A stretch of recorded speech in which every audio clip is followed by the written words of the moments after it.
kadedeh, dengan rasa ya, nyaman, dengan rasa sayang. Kemudian wa mu'anaqatil qadim, memeluk ya, orang yang baru datang. Jadi memeluk itu ajaran Islam. Ya, tentunya ini harus tanda kutip, bukan lain jenis, artinya sesama jenis.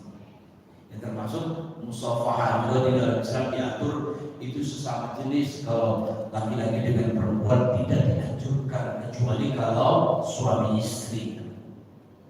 Nah, memeluk orang yang baru datang min safarin, dari perjalanan, iya, seperti dari pulang haji, iya, atau dari mana, itu sunnah, itu memeluk. Wa karahiyatil inhina. Nah, dan kalau ini makruh itu masuk ke dalam hukum. Iya, artinya membungkukkan diri, Bapak. Maaf ya, ini karena memang kadang-kadang keliru ini, Pak. Jadi kalau ada orang suka membungkukkan diri itu gimana, Pak? Biasanya contohnya kalau ada orang ini makruh, hukumnya makruh, Pak. Membungkukkan badan itu hukumnya makruh. Jadi yang menghormati itu gimana ya? Menghormati paling juga senyum ya, Bapak ya. Gak usah membungkukkan badan. Ya. Atau ya yang paling indah itu memeluk begitu, atau ya berjabat tangan, itu sunnah. Nah, kita lihat Imam Nawawi mengutip hadis ya yang pertama dalam bab ini. Bismillahirrahmanirrahim, an Abi Al-Khattab. Jadi ada nama sahabat namanya Abu Khattab. Kalau Umar, ya Sayyidina Umar bin Khattab. Apakah ini bapaknya? Tidak. Al-Khattab Qatadah. Ya, Abul Khattab Qatadah. Ya namanya Qatadah, cuman ini bapaknya Khattab. Qala qultu li Anas. Aku mengatakan, kata Abul Khattab, kata Qatadah, aku nanya kepada Anas. Siapa Anas? Anas bin Malik yang kita ceritakan kemarin, yang anaknya 100, yang umurnya 120 tahun, Pak ya. Kemarin kan viral, ada ibu-ibu, iya, lagi nyupir mobil, ditanya, ibu, kok masih bisa nyupir mobil? Berapa usianya ibu? Baru 84. Allahu Akbar, 84, Pak. Masih nyupir mobil, hebat, gitu kan. Iya. Ya luar biasa, ini dari sisi usia kita kadang-kadang apa ya, kalau terinspirasi itu karena memang sesuai dengan ya Tuhan itu sesuai dengan prediksi kita, Pak. Maka berprediksilah yang positif. Iya, kira-kira demikian. Nah, siapa? Anas itu sampai 120 tahun, anaknya 100, Pak. Kenapa? Karena dia dekat dengan Nabi Muhammad SAW. Dia mewakafkan dirinya untuk tinggal di rumah Rasul agar tahu lebih dekat apa yang dilakukan oleh Rasulullah Sallallahu Alaihi Wasallam. Ini sahabat Ansor, Pak, dari Madinah. Jadi selama Rasulullah di Madinah 10 tahun itu dia bersamanya. Maka Qatadah nanya kepada Anas, akanatil musafahatu fi ashabi Rasulillah sallallahu alaihi wasallam. Jadi pertanyaannya, wahai Anas, apakah para sahabat Nabi itu salaman? Entah itu dengan Nabi atau sesama mereka? Ya. Apakah ashabu Rasulillah sallallahu alaihi wasallam itu mereka melakukan itu? Apa jawabannya? Qala na'am. Itu dijawab Rahu Al-Bukhari. Jadi salaman itu merupakan sunnah Anbiya, sunnah Rasul. Dan sahabat tidak mungkin melakukan kecuali atas inisiatif dari Rasulullah, atau dari entah itu ucapan atau perbuatan. Karena yang namanya hadis itu kan ada 3. Satu ucapan yang dinamakan dengan hadis qauli. Yang kedua ada namanya hadis perbuatan, namanya hadis fi'li. Yang ketiga hadis ketetapan. Jadi ngomong mah tidak, berbuat mah tidak, tetapi menetapkan. Contoh, daging biawak. Itu Rasulullah disuka daging biawak. Rasulullah mengatakan di negaraku atau di daerahku di Mekah itu tidak ada. Tapi ketika sahabat makan tidak mengapa. Nah itu namanya ketetapan. Ketetapan. Tidak mengatakan tidak ketetapan. Ada lagi. Ya Rasulullah, kami kehabisan bekal dalam sebuah perjalanan. Kemudian kami menemukan bang.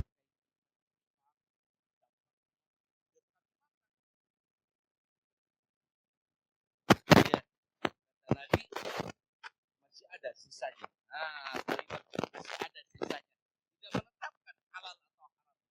Maka ulama menetapkan bahwa bangkai ikan itu halal. Itu namanya hadis takriri. Bisa dipahami Bapak ya? Jadi ada 3 ini. Jadi ada ucapan, perbuatan, dan ketetapan. Nah, maka ketika ditanya Anas bin Malik, apakah para sahabat Rasulullah itu bersalaman di antara mereka? Naam, rawahu al-Bukhari. Jadi kalau yang menyatakan bahwa berjabatan tangan itu tidak ada dari sonohnya itu, ini hadisnya ini. Iya. Ini sahabat Anas bin Malik radhiyallahu an, ya, yang ditanya oleh Qatadah. Tapi enggak apa-apa Ustaz, cuman yang enggak boleh itu kalau habis sholat salaman. Nah itu yang dikritisi itu kan, habis sholat salaman. Itu kan enggak dilakukan oleh Rasulullah sallallahu alaihi wasallam. Maka itu enggak boleh, ada yang begitu. Tapi dulu Pak waktu di Masjid Sunda Kelapa itu, ya, menghadirkan imam dari Madinah, imam taraweh. Itu melihat kebiasaan umat Islam di Indonesia salaman setelah sholat itu, dia takjub Pak. Artinya takjub itu subhanallah. Ya, di daerahku nggak ada yang seperti ini. Tapi dia memuji begitu. Artinya dia mengatakan bahwa itu adalah suatu bentuk ukhuwah, persaudaraan. Jadi saya kira boleh enggak itu? Boleh sila. Tapi masuk bid'ah enggak gitu? Iya, yang namanya bid'ah itu adalah perkara yang baru. Bapak, ya. Perkara yang baru yang tidak diajarkan oleh Nabi dan para sahabat, bertentangan, yukhalifu Al-Quran was sunnah, itu namanya bid'ah. Kalau tidak bertentangan, tidak. Sahlaman kok. Tidak bertentangan. Allah. Akhirnya doktrinnya salamannya sebelum sholat. Gitu kan dia. Itu terjadi Pak. Jadi kembali saya katakan, al-musafahah, bersalaman itu, iya, merupakan mustahab yang sangat dianjurkan. Di antaranya Qatadah nanya kepada Anas bin Malik radhiyallahu anhu. Yang kedua, dari Anas radhiyallahu anhu qala, lamma jaa ahlul Yaman qala Rasulullah sallallahu alaihi wasallam, qad ja'akum ahlul Yaman wa hum awwalu man jaa bil musafahati. Nah, ini kronologisnya. Hadis riwayat Imam Abu Daud. Ya, ini dalam keterangannya Imam Nawawi, Abu Daud, kemudian Imam At-Tirmizi, Imam Ahmad, walahu syahidun min hadisi Anas inda Ahmad, ya. Kemudian ya, bil hadis hasan. Hadis ini dinyatakan hasan. Jadi kata Nabi Muhammad sallallahu alaihi wasallam, ya, qad ja'akum ahlul Yaman, telah datang orang Yaman. Wahum awwalu man ja'a bil musafahati, dan mereka itulah yang memulai Pak, yang memulai salaman itu orang Yaman. Ini karena lagi viral, kayaknya orang Yaman itu negatif banget. Saking bencinya itu. Ya memang itulah kata Imam Syafi'i, mata kalau sudah benci, semua kebaikan itu hilang, Pak. Hati-hati dengan mata, Pak. Tapi kalau sudah tresno, sudah suka, yang jelek juga dibilang baik. Ya, itulah Imam Syafi'i itu perkataannya. Jadi wa ainur ridha an kulli aibin kalilah kama anna aina sukhti tubdil masawiyah. Mata kalau sudah ridho, iya, maka tumpul akan segala aib. Tetapi kalau sebaliknya, mata kalau sudah benci, seluruh nampak aib, Pak. Nggak ada kebaikan. Makanya kalau istri atau suami lagi marah, sudah diam, Pak. Jangan dilawan. Kalau dilawan kemudian diberikan argumentasi apapun salah. Lebih baik diam aja gitu. Kita belajar kemarin itu, Ustaz, kenapa? Iya, kurban itu kok laki-laki atau apa namanya, jantan, enggak betina. Itu ada yang jawab itu, betina itu jangankan dikorbankan, mengakui kesalahan aja nggak mau, Pak. Itu kita belajar. Jadi kalau ini dalam rumah tangga, jadi kalau ada kesalahan di pihak istri terutama Bapak ya, ini suami jangan berargumentasi, Pak. Titip jangan berargumentasi, nggak bisa. Ya sudah, diam aja gitu. Iya, nanti juga selesai masalah. Kembali tadi masalah, iya, orang Yaman itu, iya, kenapa sih orang Yaman itu sangat dipuji oleh Nabi kita Muhammad sallallahu alaihi wasallam. Orang Yaman itu lembut hatinya, Pak. Kata Nabi itu, Pak. Orang-orang Yaman itu.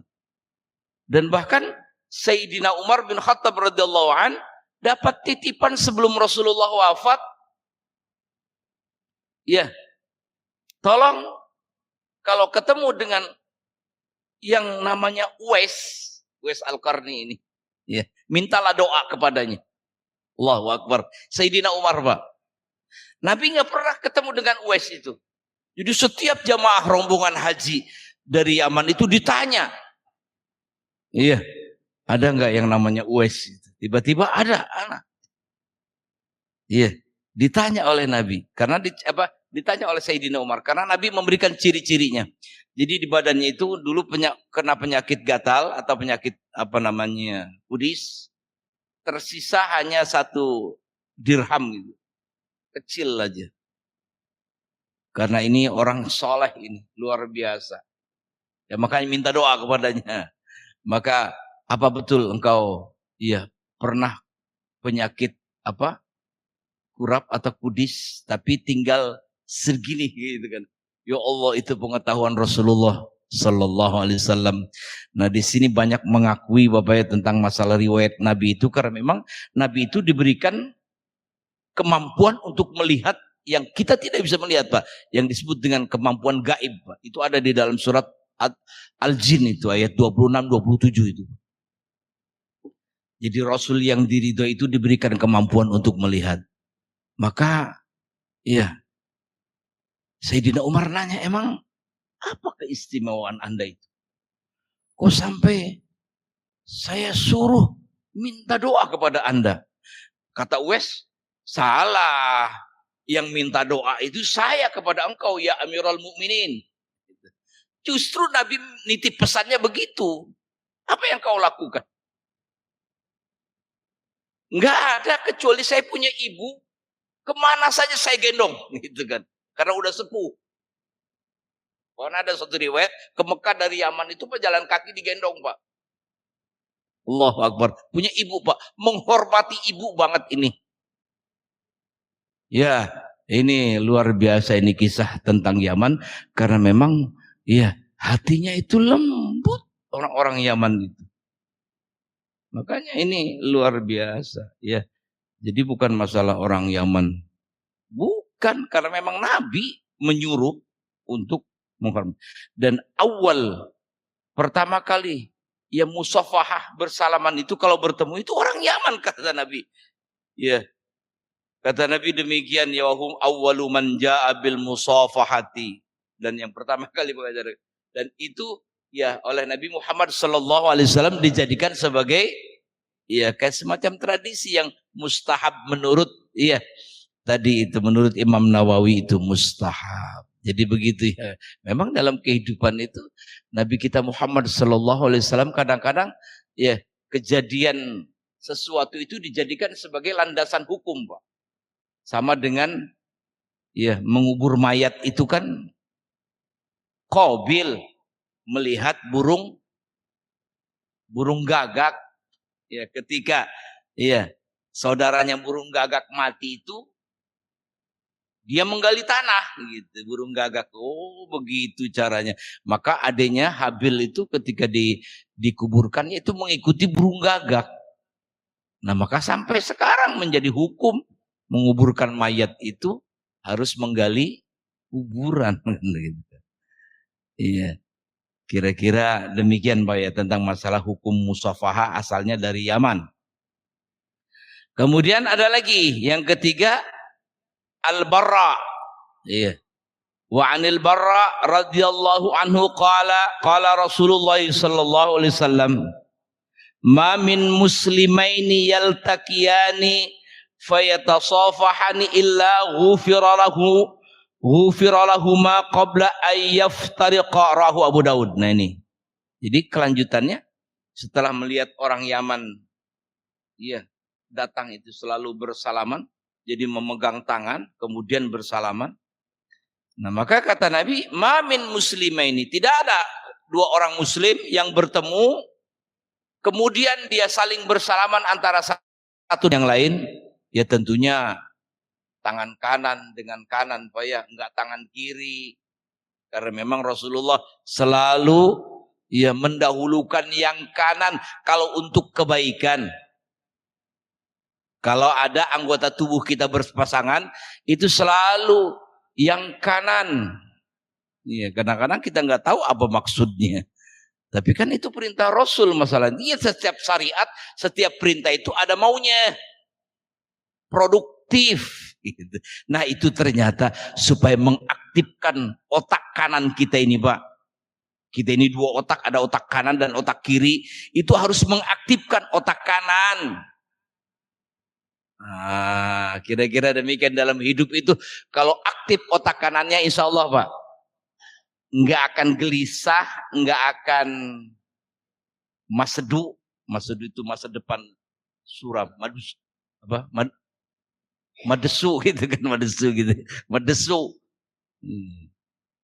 Jadi tidak akan gelisah, dia tidak akan apa yang sekarang itu galau Pak ya.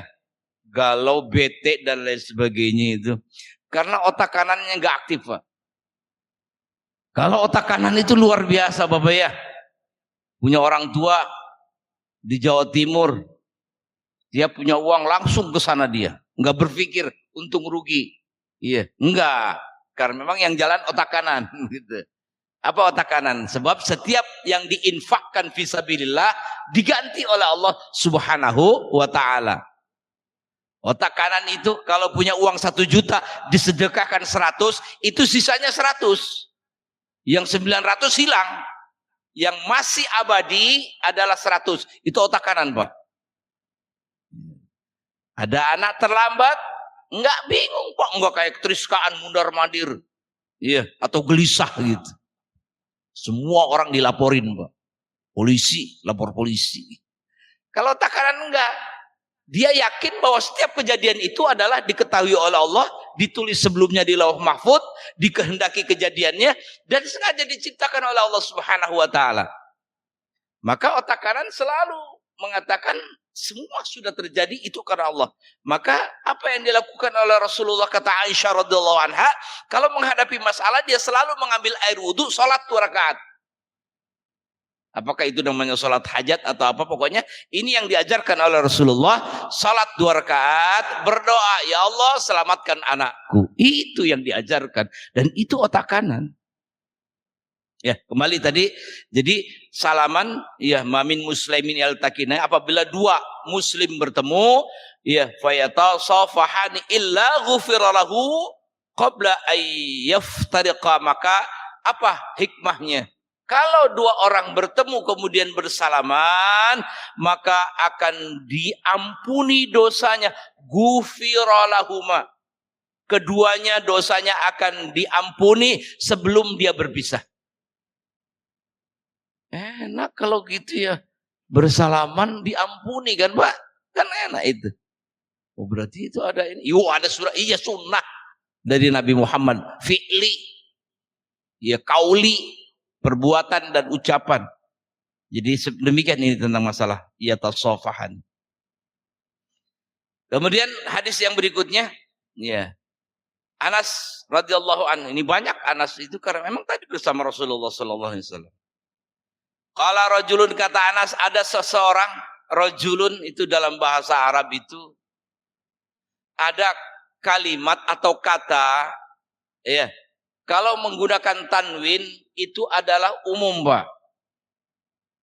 Tapi kalau menggunakan alif lam itu tertentu gitu. Sebenarnya bahasa Inggris juga ada mirip-mirip, Pak. Ada a book, ada the book. Kalau a book itu umum, Pak, buku apa saja. Tapi kalau the book itu sudah tertentu gitu. Nah, maka dalam bahasa Arab ada namanya nakiroh dengan ma'rifah. Kalau di dalam hadis atau di dalam ayat Al-Quran ada rajulun, itu artinya seseorang. Nah, tidak ditetapkan siapa seseorang. Pokoknya ini nakiroh umum gitu.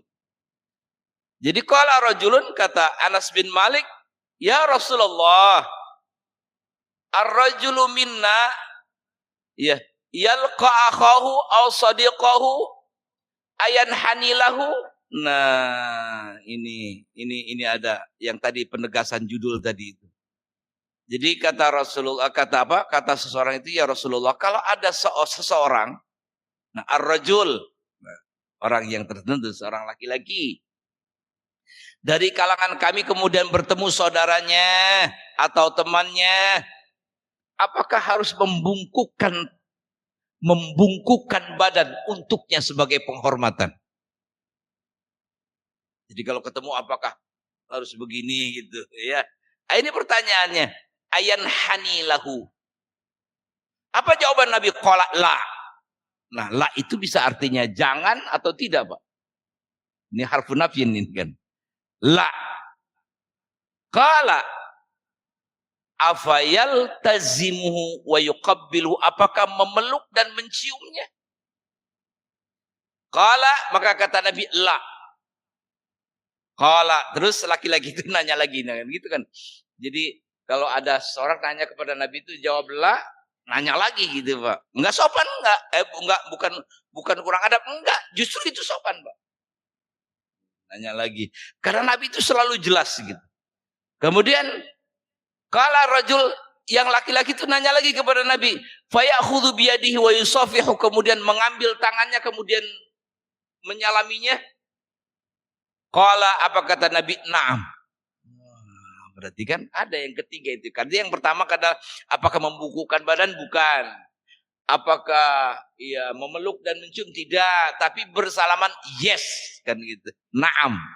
Nah itu berarti itu yang diambil, Pak. Hukumnya bersalaman kalau ketemu. Rahu at-Tirmidzi. Kemudian Safwan bin Ashal. Ya. Safwan bin Asal radhiyallahu anhu qala Yahudiyun li sahibihi. Jadi kata Safwan bin Asal radhiyallahu anhu, ini sahabat Nabi, qala Yahudiyun, ada seorang Yahudi. Karena di Madinah itu begitu Rasulullah hijrah sudah ada Yahudi dan Nasrani, sudah ada, Pak. Nah, maka kesaksian daripada Safwan bin Asal, ada seorang Yahudi berkata kepada temannya, wahai sobat, ya kalau sekarang mungkin bestie apalah, idhab bina ila hadan nabi, wahai teman, yuk kita pergi mengunjungi Nabi yang kata-kata yang ngaku-ngaku Nabi gitu, maksudnya kan gitu kan, katanya ada Nabi. Itu kita bayangkan dulu itu orang Yahudi itu. Fa'ataya Rasulullah sallallahu, kemudian keduanya datang kepada Nabi. Fasa'alahu an tis'i ayatin bayyinatin. Iya. Jadi menanyakan tentang 9 ayat yang disebutkan di dalam Al-Quran dan Nabi Musa itu diantaranya ya. Karena ayat bahwa tidak boleh la taqtul, tidak boleh membunuh jiwa yang tidak bersalah, tidak boleh berzina, tidak boleh yang paling pokok la tusyrik billahi syai'a. Tentang ayat jangan mensekutuhan Tuhan. Iya, ada 9 pertanyaan oleh Yahudi itu. Iya, apa? Kemudian fadzaqaral hadis, Sofwan bin Asal menyebutkan yang disebutkan oleh Nabi Muhammad sallallahu alaihi wasallam itu. Iya.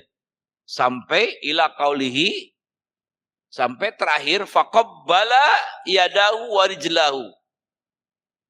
Ya, setelah dijelaskan oleh Nabi tentang 9 ayat itu, 2 Yahudi itu mencium tangan Nabi.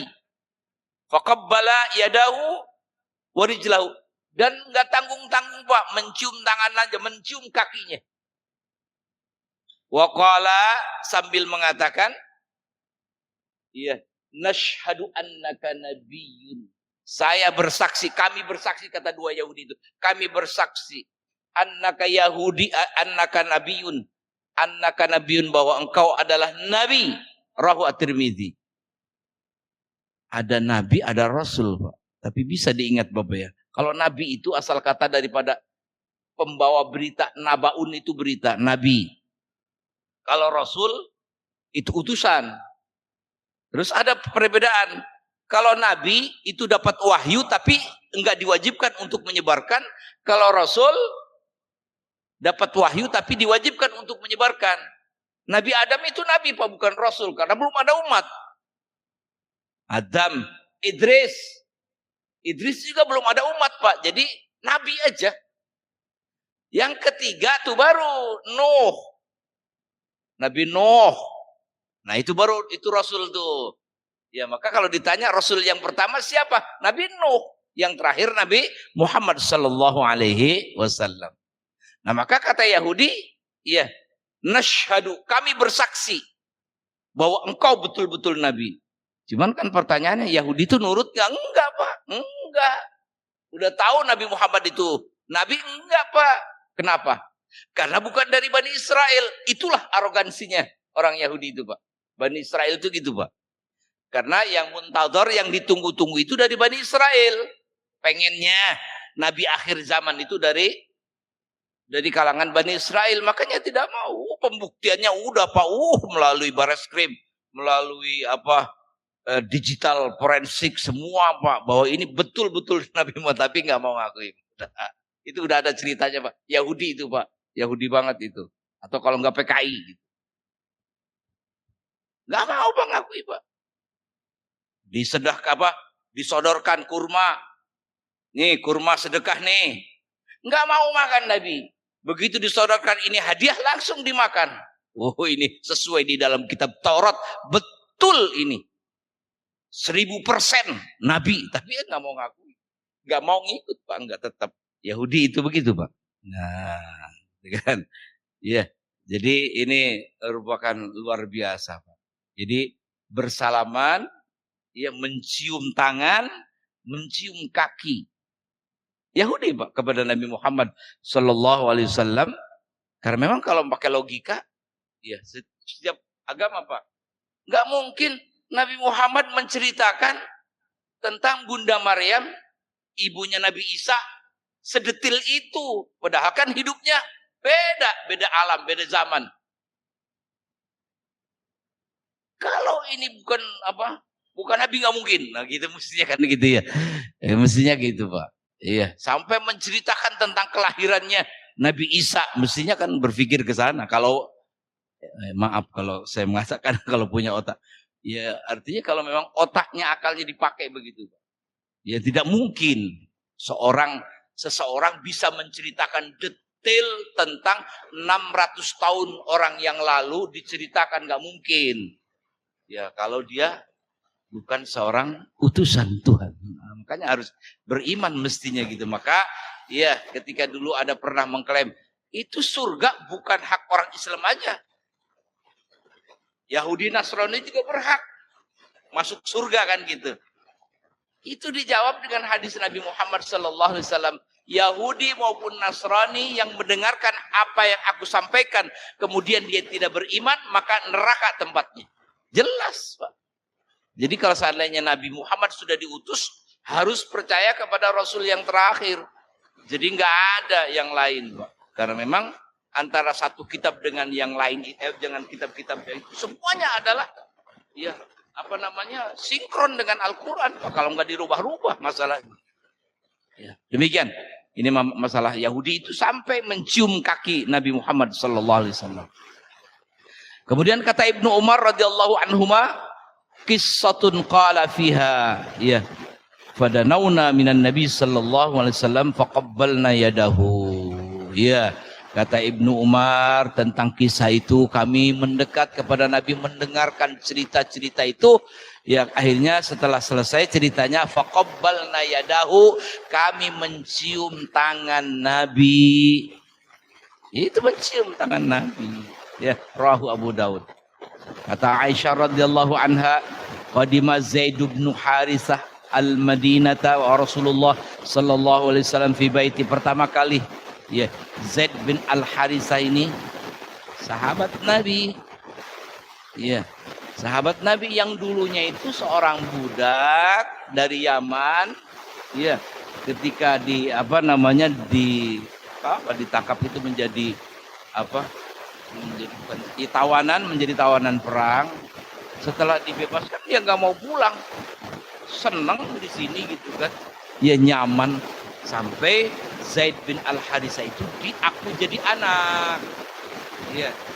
Zaid bin Muhammad sampai begitu, tapi turun ayat, ya, maka Muhammadun aba ahadim min rijalikum walakin Rasulullah khatamun nabi. Nabi Muhammad itu bukan bapak salah seorang di antara kalian, dia itu nabi, dia itu rasul. Nah, itu peristiwanya Zaid bin Al-Harithah ini, dia aku jadi anak, jadi tabani, adopsi, nggak boleh Zaid bin Muhammad, udah Zaid bin Al-Harithah aja. Itu ketika pertanyaan itu, kalau sekarang boleh nggak mengadopsi anak kemudian dipinkan ke kita? Itu ada dua pendapat, Pak. Yang pendapat pertama tadi, Nabi nggak boleh. Tapi katanya kalau itu kan Nabi, dia mau Rasul. Nah, kalau kita makan bukan Nabi, ada yang membolehkan. Jadi kalau mengadopsi anak kemudian dipinkannya itu pin kita. Itu ada dua pendapat. Yang pertama boleh, yang kedua tidak boleh. Ya, tapi tetap anak yang diadopsi itu kalau memang ketahuan orang tuanya harus diaku, harus diperkenalkan dengan kedua orang tuanya. Wallah. Saya kira demikian, Bapak, ya. Suruh. Barangkali ada pertanyaan, Pak, seputar musyafahah ini. Monggo, Pak.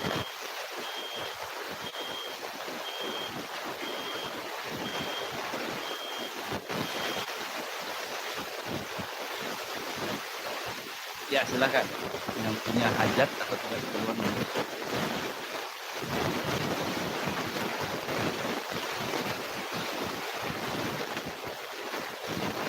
Ya.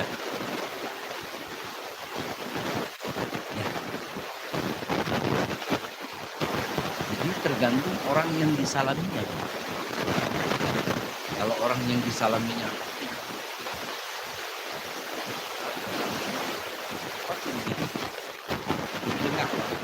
kenapa itu hanya teknis, Pak, nggak apa-apa, boleh menunduk dalam hal itu, boleh. Kemudian yang disalaminya lagi duduk gitu kan jelas kalau itu mendengar itu adalah realistis. Saya kira boleh kalau yang dimaksud dengan tunduk itu jadi kayak semacam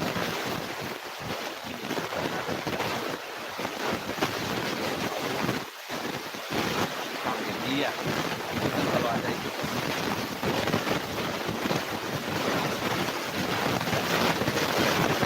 Nah, itu tidak boleh. Tapi kalau seandainya kita kemudian bukan badan itu dalam hal itu dalam sampai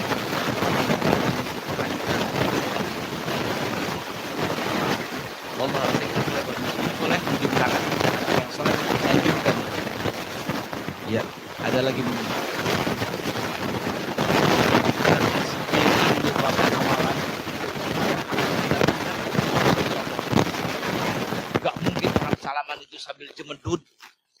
mobil apa namanya?